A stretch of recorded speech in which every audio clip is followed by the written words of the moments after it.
Today's the 6th day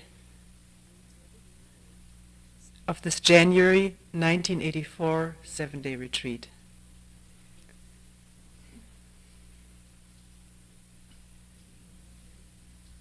At first, one addition to something that was forgotten to mention yesterday in mentioning all the different kind of things that people work on. There are also people who work on koans,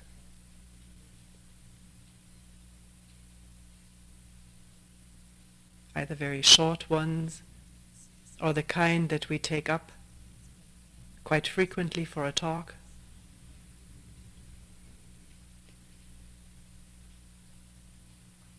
Koans are generally not talked about. One enters into them non-dualistically,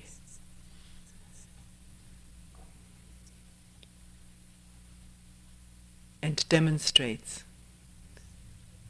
the meaning that comes up.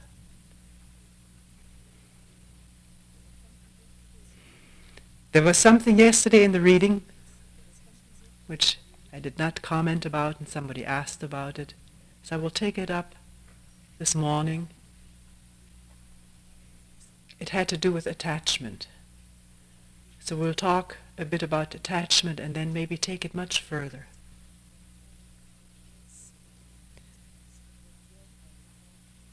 What was read, if I recall correctly, was that Basui did not stay very long, not longer than 3 years in one place, because he was afraid that he would get attached to the place and therefore moved on.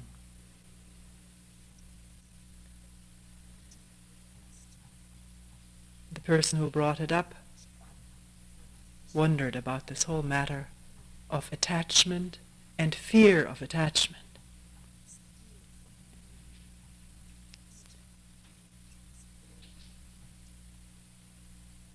And then there's the question of the desirability of detachment to counteract attachment.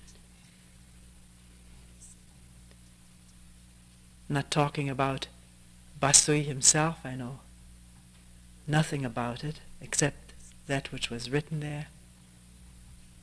But just moving from a place in which one has lived for a while to another place does not mean that attachment is broken at all.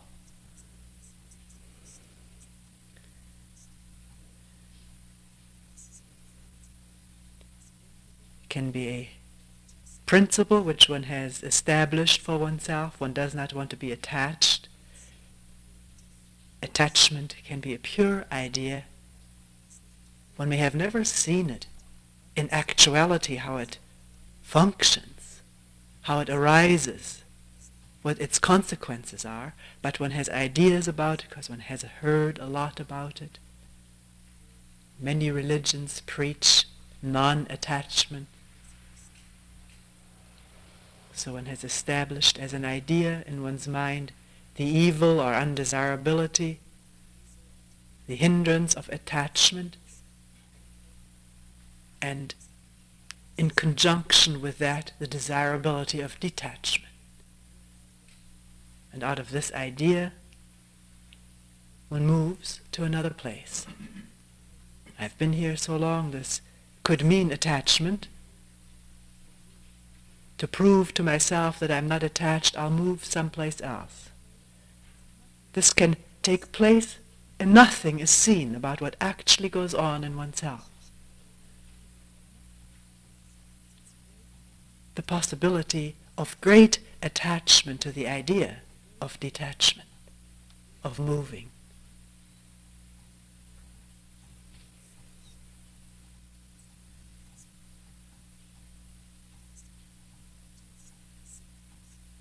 And a fear of attachment.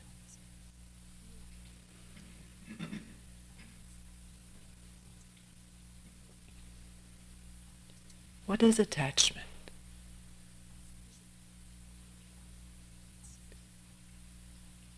It's a very simple question which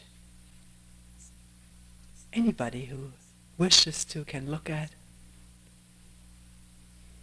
Some people say, you always talk about questions, I have no question.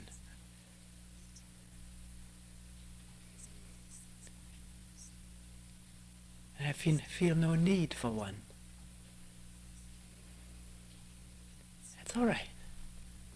It's up to each one how one lives, whether it is sort of skimming the surface or plumbing deeply into the human mind and behavior,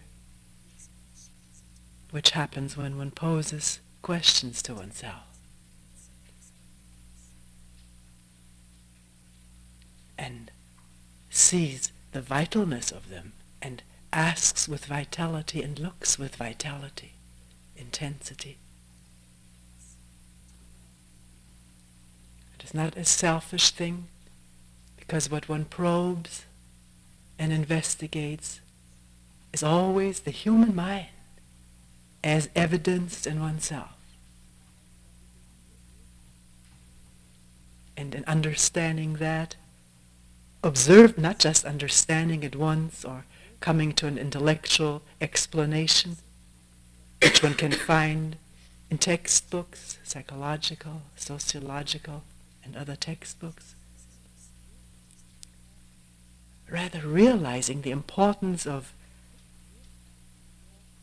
observing as one goes, not just once and for all, but as one lives daily.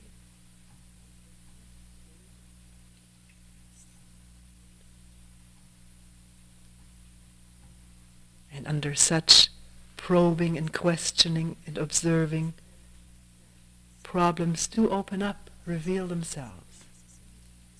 And with that insight, not just into oneself, but into human beings with whom we live and relate daily. With such understanding often comes a deep bond of affection, compassion.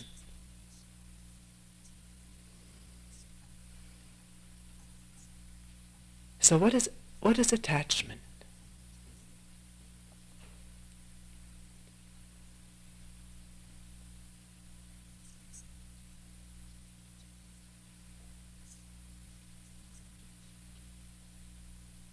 What does one mean when one says, I am attached to this person?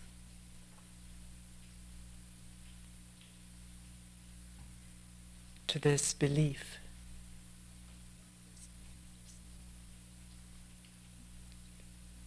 To this idea or opinion? I'm attached to my memories,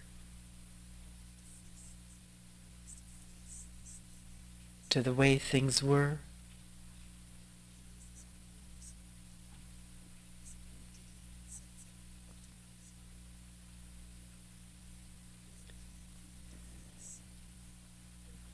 To food, certain foods, or any food. To drink, or drugs,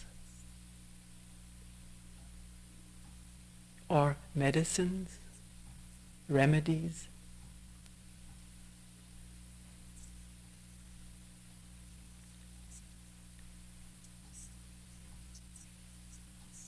To entertainment, movies, television, radio, music, reading,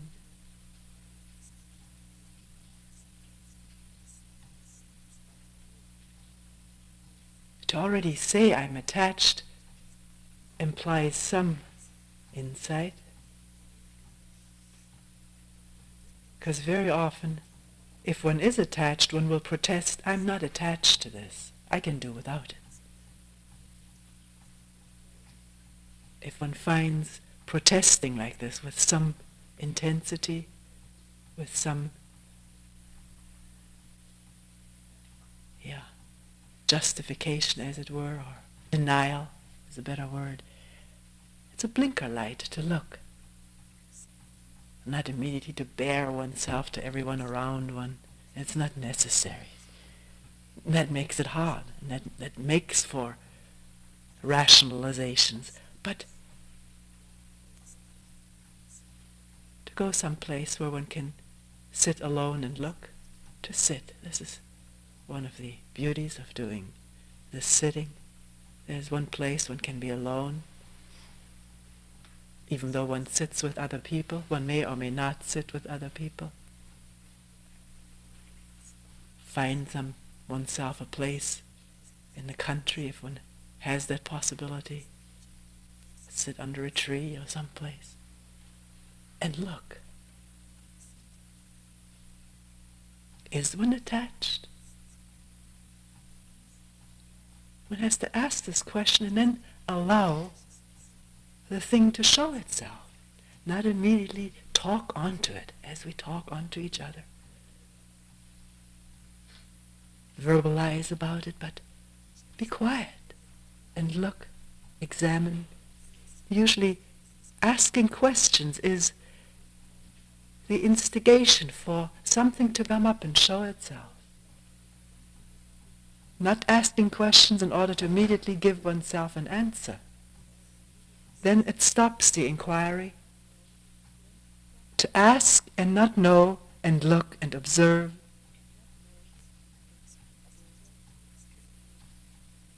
Is there an attachment? And what is attachment? What is the basis of it? How does it come about? What are its consequences? How does it affect my life and the life of the people I live with closely and not so closely?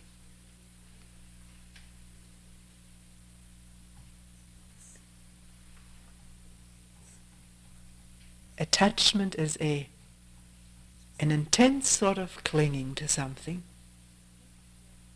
or maybe not intense at one stage, a clinging, a wanting to hold on to that, to keep that, to possess it.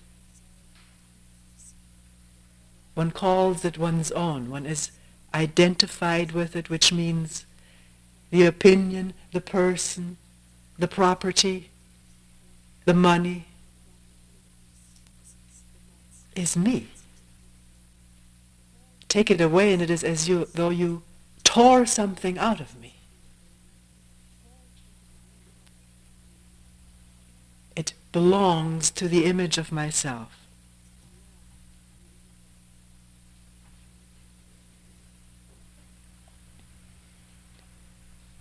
In attachment to drinking, coffee, tea, beer, some alcoholic thing, or drugs.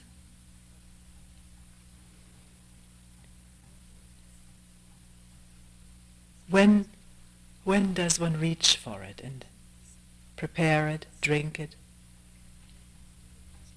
To answer the question, why do I do it, one has to stay at least once with the feeling that makes one reach out for it, and not reach out for it, which is not a renunciation which comes from an idea. I must not drink, I must not take drugs, must not have coffee. It's an idea. One has never observed why one must not. One wants to have first-hand evidence, not go by hearsay. And that evidence is supplied by oneself. If one looks, has the patience and the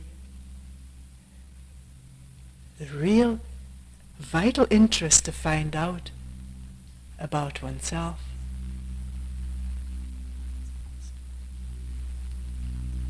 You can say, I have no vital interest to find out about myself. I have no yearning, no burning urgency. Well, all right. Then one lives as one lives.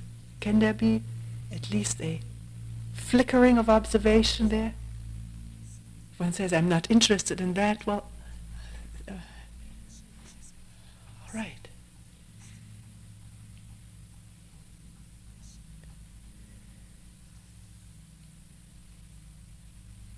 It may hit one suddenly that one needs to look, or it may not hit one.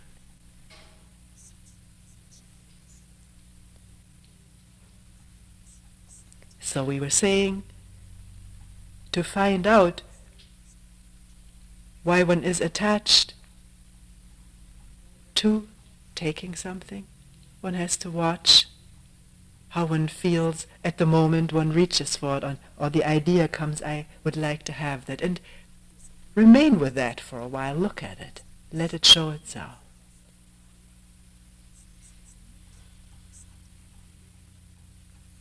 And then if one needs to drink that beer or take that coffee, can the observation continue?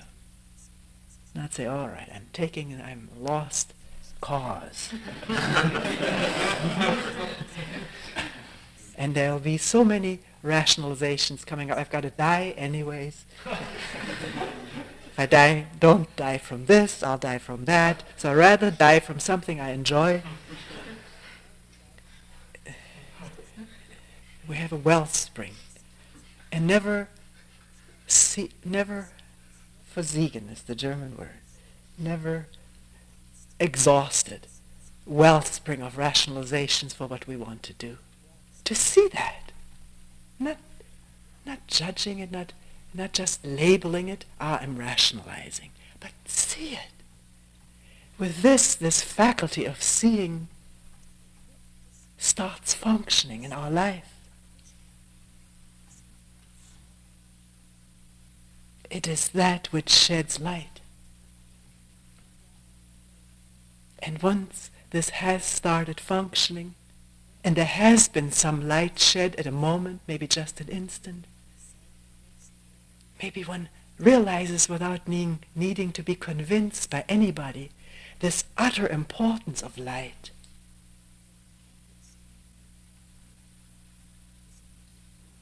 One's seen it for oneself. If there's light, something can be seen.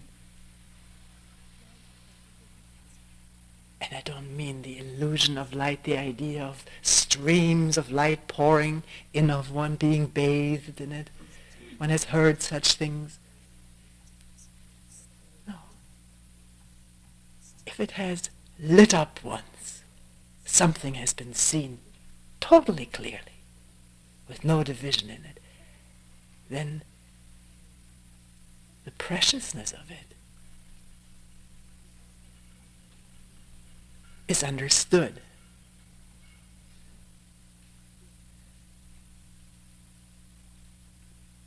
And one keeps watching. Because sometimes what happens when one has seen something clearly and yet somehow or other buries the thing again. Why? In retrospect, thinking back, scary thoughts come up. What if I saw more and I would lose my attachments? This is the taking over of thinking. It has to be seen, and it can be seen, that this is thinking. And that can be spun out endlessly. Imagining, what will I be without all my attachments, my family, the people I love, my friends, my lovers, my favorite foods and drinks, my favorite movies, and home box.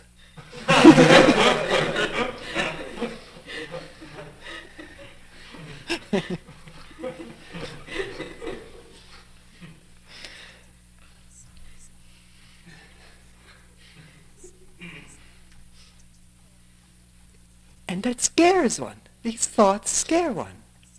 See it, that thinking causes fear. You didn't think of being without your attachments. You wouldn't be afraid, you just live in the attachments. But we'll come to fear in that too.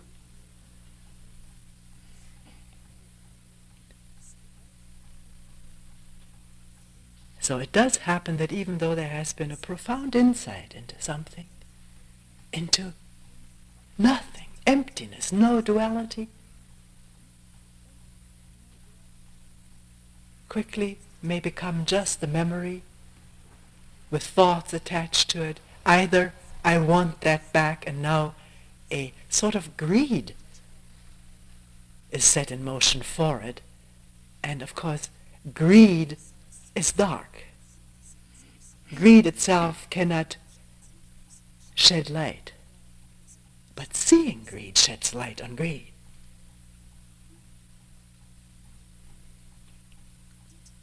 How it's a shadow. It sets the whole body, mind in motion, grabbing, moving toward something, reaching out, gathering, always wanting more.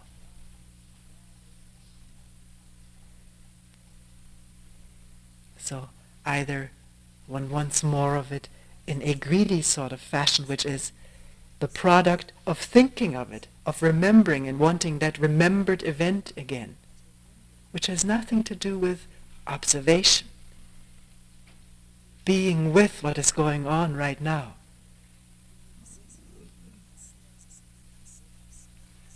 The greed, instead of just working itself in and out, comes into awareness and is seen. It changes. If there's a real seeing of it. Because seeing has this power of melting, just like the warmth of the sun is melting the ice on the roof, and it's just dripping down. It's no longer ice.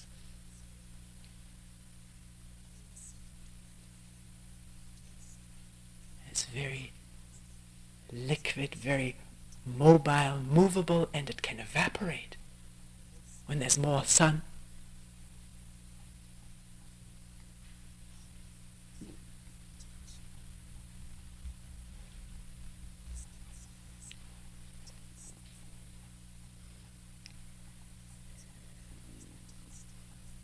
So why am I attached?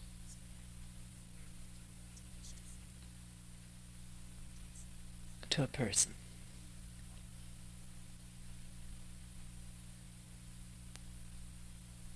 To my family. People that I call my near and dear ones.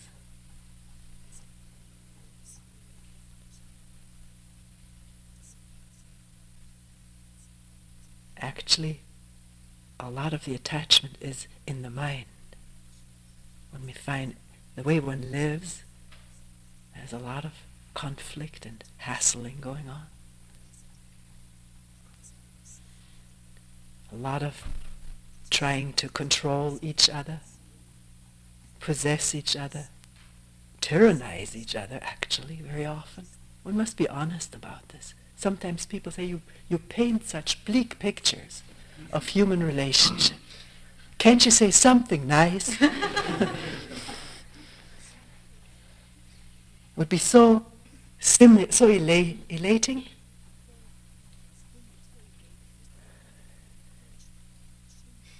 Elation is also a drug to which one can be addicted and attached. And it does not shed light. Makes one feel good. It's a good sensation. It's an attachment to good sensation via stimulation and elation. Elating, stimulating, a sermon of a sort. Ah, it feels so good. But it sheds no light on what is actually going on. If there is no possessiveness in me, it can be seen. No one says it is there, but look whether it's there. But if it has been mentioned that it may very well be there, then one may see it for the first time. Something one has ignored or distorted to be love, thinking it is my love for this person that I possess her or him like that. I just love him or her so much. Deceiving oneself through words.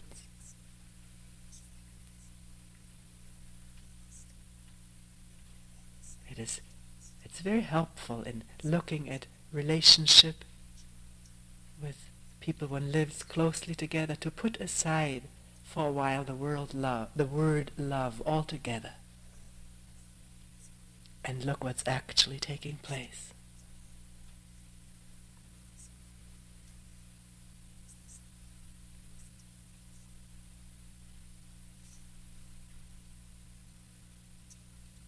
Is there this controlling each other, this wanting to make each other over in an image?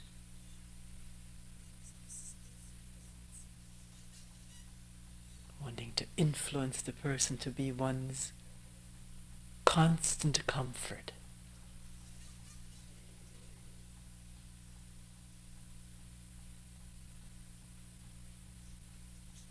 And in trying maybe to protect the person, smothering the person.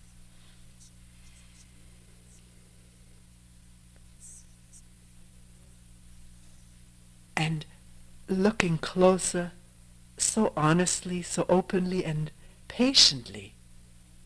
Not just once, well, I've looked, I haven't seen much, I've seen that, and that's it. Close the box up. But keep it going. Keep it going. It needs energy. It really does.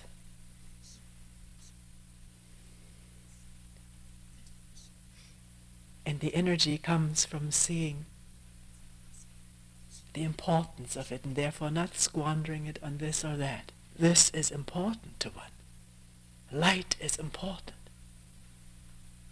Not as something to possess, but as something to illumine, make clear, and open up and free.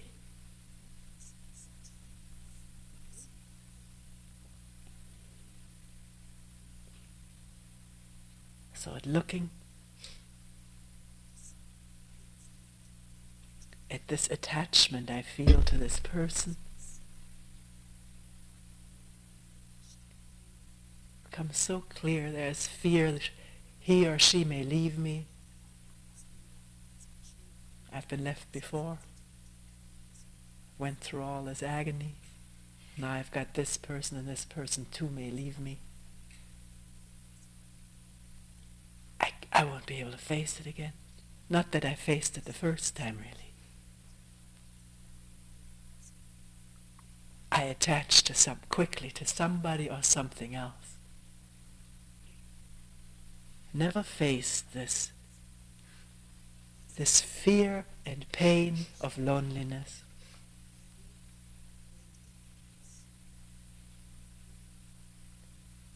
Without calling it by any name.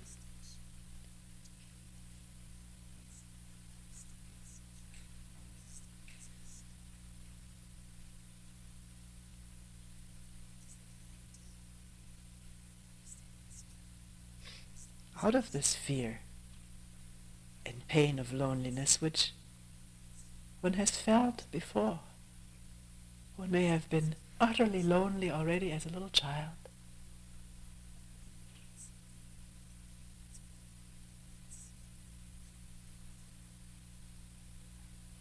And therefore clung, first to the blanket or the teddy bear, to somebody who emanated some warmth, caring, holding.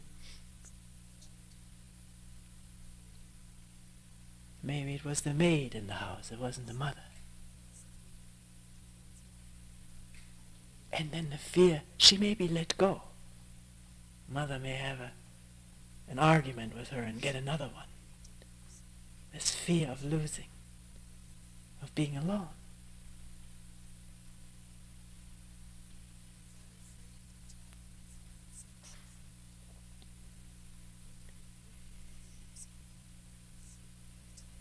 But you see that this needs to be faced because it's there.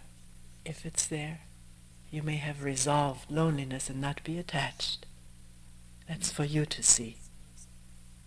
But if it is there, unless it is seen and lived with as it comes up, sometimes in very subtle ways. If it isn't seen, lived with, irradiated with attention,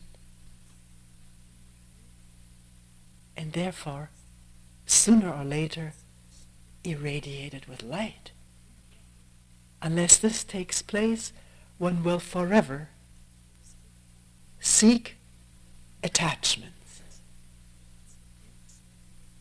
Try to fill this loneliness, this emptiness, with people, ideas, drugs, movies, beliefs, activities. But it's like a huge bathtub with a leak. One can fill as much into it as one wants. It always leaks out. It always needs to be filled.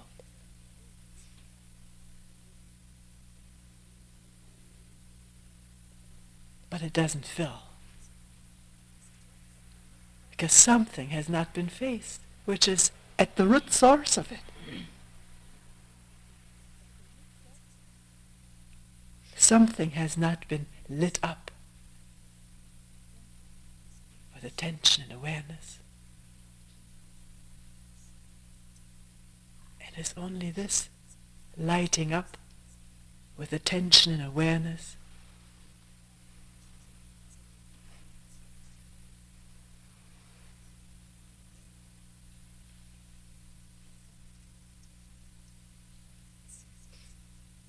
that may change this incessant inner hunger, void for somebody or something to which one clings, for fear of loss, for fearing of facing the loneliness, the pain of it, which goes far back, has the whole past behind it.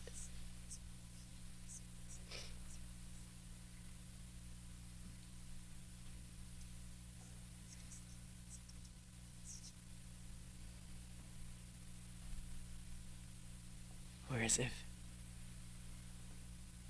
there's awareness, if there's insight into loneliness as it is happening right now, it's seen, it's there.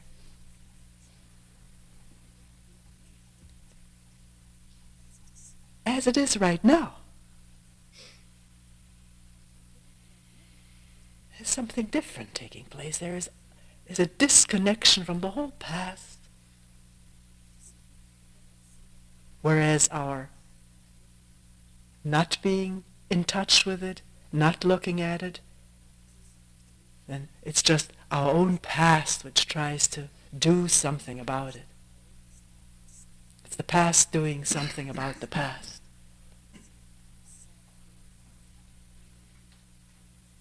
Because our responses of clinging, seeking, attaching, holding, possessing is all old stuff, old conditioned stuff.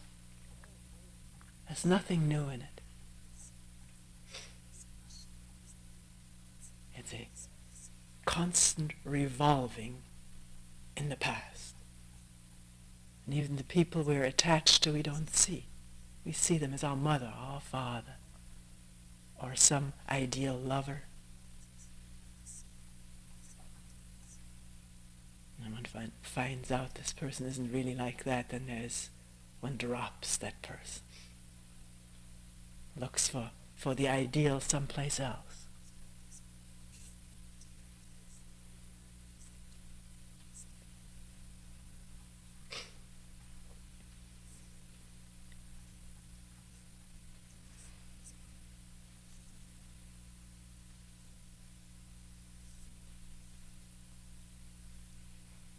One may say, I'm not going to get attached to a person because I see the pitfalls of it. I will remain detached and thinking this is maybe a advanced spiritual way of being. Because so many religions put great value on chastity. Chastity in the vow and in the appearance, not necessarily in actuality.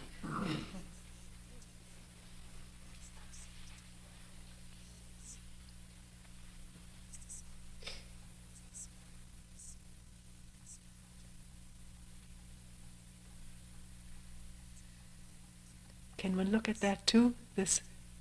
Whether this is an attachment to detachment? Whether underneath that is hidden a fear of meeting someone, relating to a human being?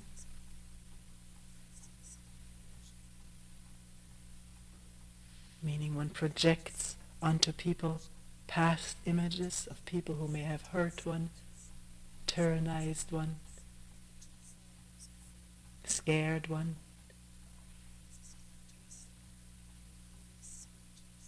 Not able to look freshly at someone. And oneself. And in that freshness dropping images and meeting directly. There needs to be no attachment in being with one another if there's no fear underneath it of loneliness.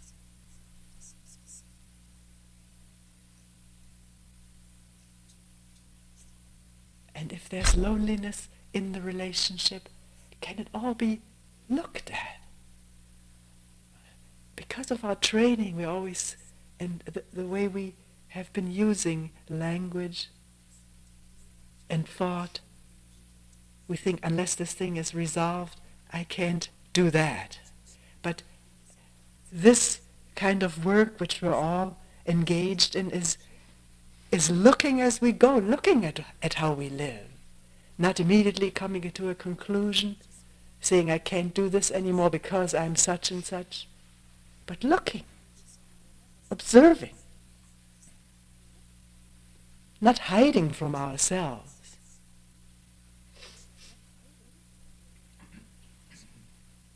Afraid of what we may discover.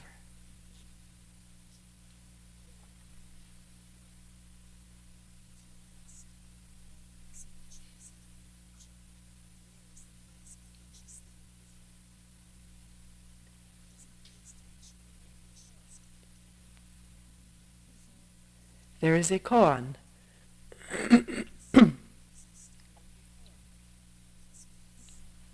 It's not exactly koan, maybe, but the word doesn't matter anyways. It's an exchange that took place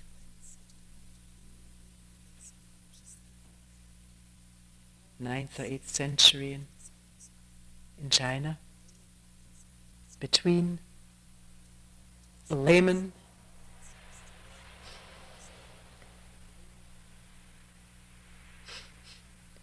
who came to see a famous Zen teacher. Layman Pang was his name. Came to see Baso. That's the Japanese name, they're all mixed up. Names don't matter.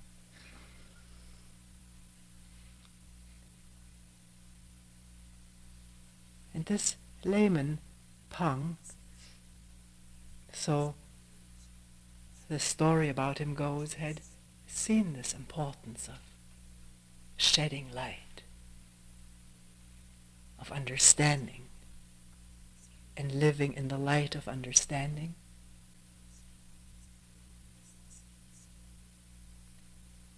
And this was shared, so we're told, with his wife and 2 children. They'd thrown all their money away and traveled through China with a cart selling basketware. And he visited a lot of Zen teachers to dialogue with them.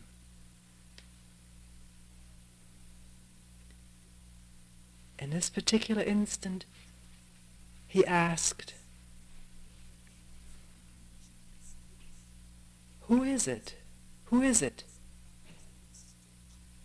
that walks alone,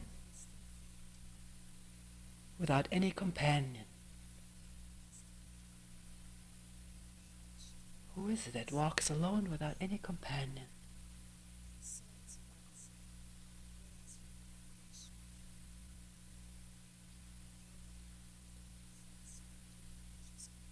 He didn't say, who is it that is lonely without any companion? But who walks alone?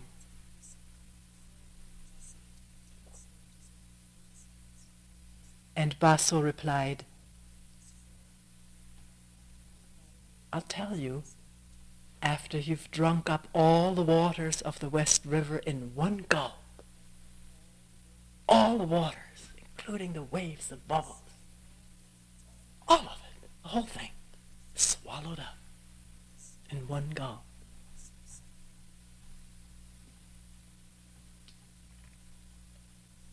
And Pang said, I've already done that.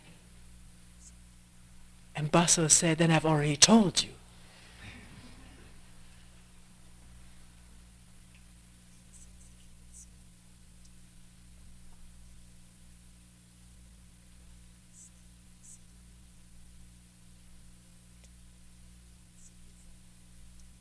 What is this walking alone without a companion?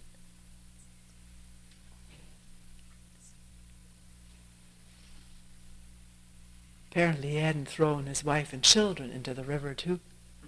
They were together.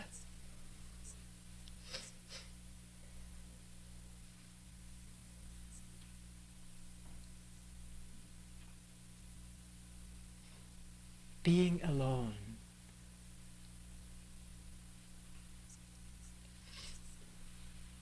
What does it mean?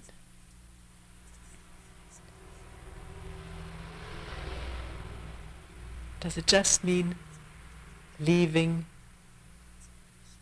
the world in quotation marks and finding a cave, a hut, somewhere where there's still very little hubbub?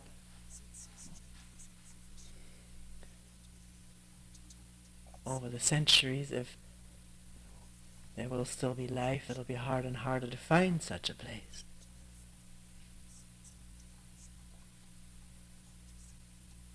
If we exclude that, because this may be an attachment to detachment, a fear of facing relationship, of facing human beings in sorrow.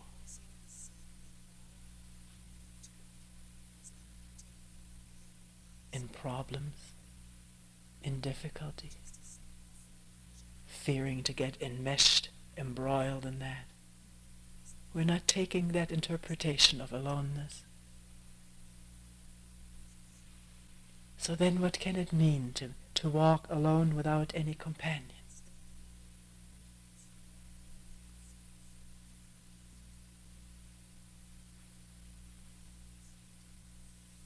Again, one must look at what our companions are when we walk, as it were, alone.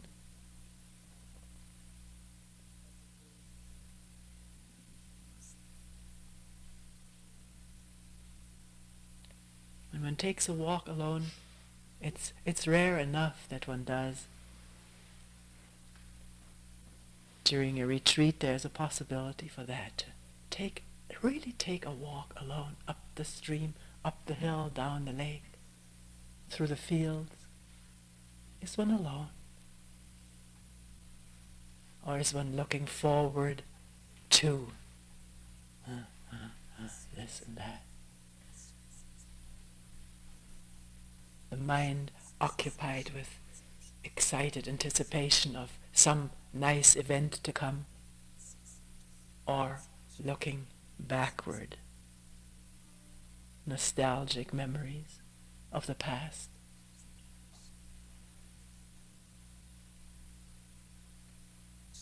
Is one ever alone?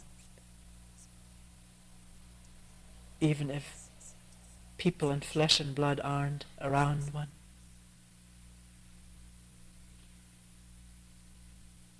Or if one is with people in flesh and blood, is one with them? Or are there still these imaginary companions, images of oneself and these people all one's worries about the future.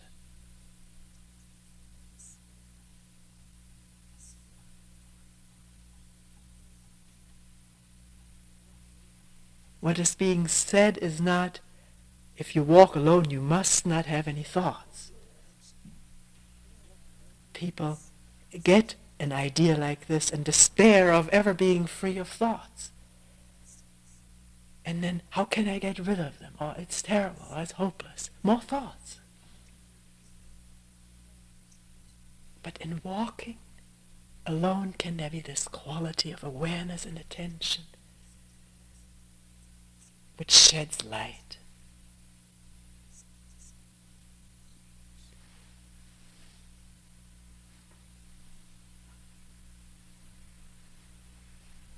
Light. Not important on whether on this or that, but light.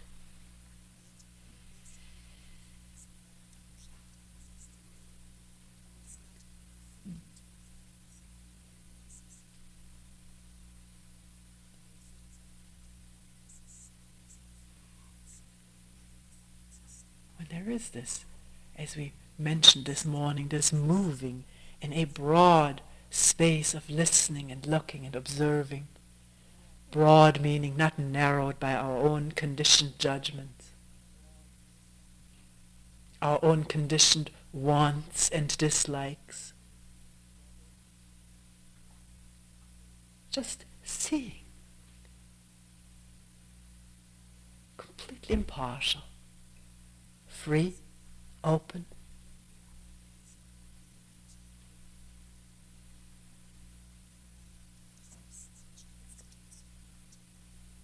Then this aloneness is what the word really means at the same time, being all one.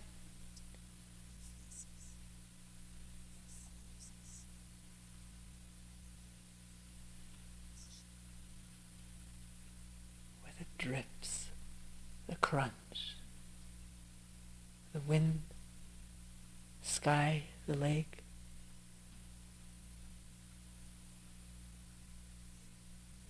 and as one passes another person, it's not a stranger. It's oneself.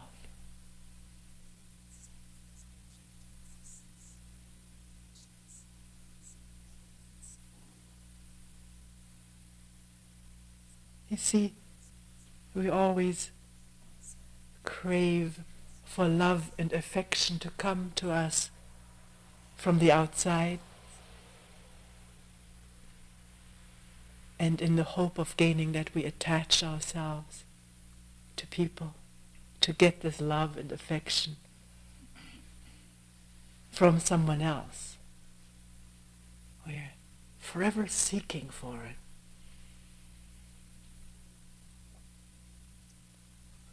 We're never looking for it at its very source, which is inside ourselves.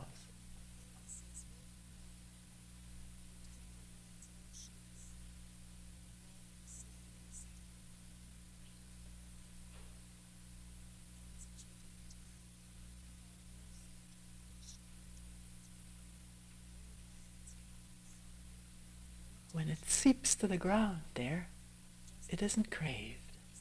It just spreads on its own. Like this morning, did you see it? The sun wasn't even up yet, and the lake was just bathed in gold.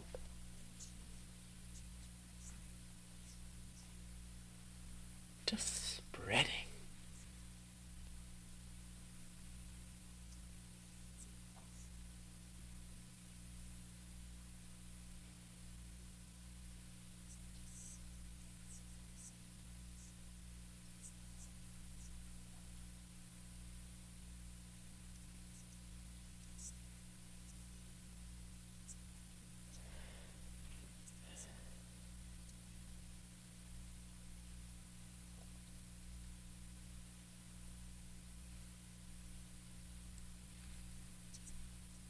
So in my enclosure, in my shell with its loneliness? Can I begin to ask the first question?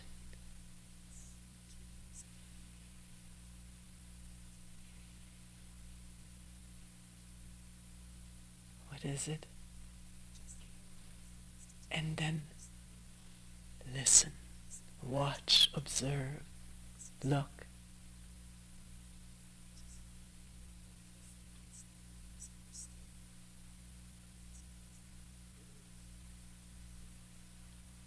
Without stopping anywhere.